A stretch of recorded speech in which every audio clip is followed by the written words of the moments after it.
Once again, some very good commentary from Jerry at the Chess Network about this Game 13 of the World Championship between Gukesh and Ding Liren. Just amazingly good commentary, extremely instructive, and what's standing out to me a lot in this Game 13 was actually the end game, as exciting as the middle game was. The end game, I mean, for a Grandmaster, it's probably the most boring part of this game, but for me, and particularly for me, whilst listening to the commentary of Jerry, I found this to be very, very instructive in terms of endgame stuff. Up there with the likes of Daniel Naroditsky's level of commentary. So just really good stuff. And keep it up. It's good. Some of the things I've learned about is, in the endgame concepts, what it's made me think is endgame concepts are so often opposite to the opening concepts. Opening concepts like keeping your king safe and not just charging out into the center of the board with your king, in the end game actually becomes true. You should charge your center out toward your king out towards the center. And other things that have sort of occurred to me during watching this game is that concepts like, normally you don't want to break up your pawn structure in the opening or the middle game. You don't want to have doubled pawns or an isolated pawn.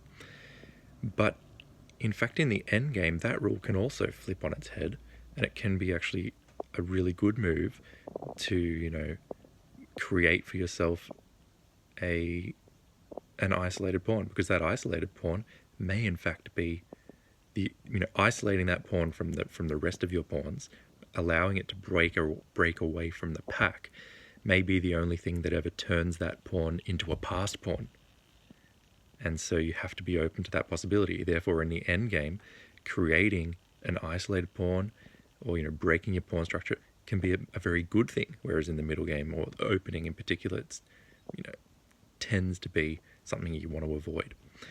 And finally, again in the opening or the middle game, and again to do with pawn structure, you often don't want to have a backwards pawn, particularly in the middle game, because it represents a weakness that can be attacked by the pieces. But in an end game, particularly an end game with, just say rooks on board, like this one in Game 13 between Gukesh and Ding, a backwards pawn can actually be an asset, particularly for the team that's defending.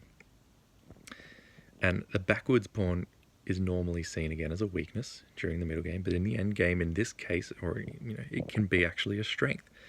And so, and the reason for that is because as long as that pawn remains backwards, like Ding's pawn on G7, as long as that pawn remains backward, then it holds up the advance of even a pawn majority, and therefore holds the draw and prevents the attacking side from actually winning.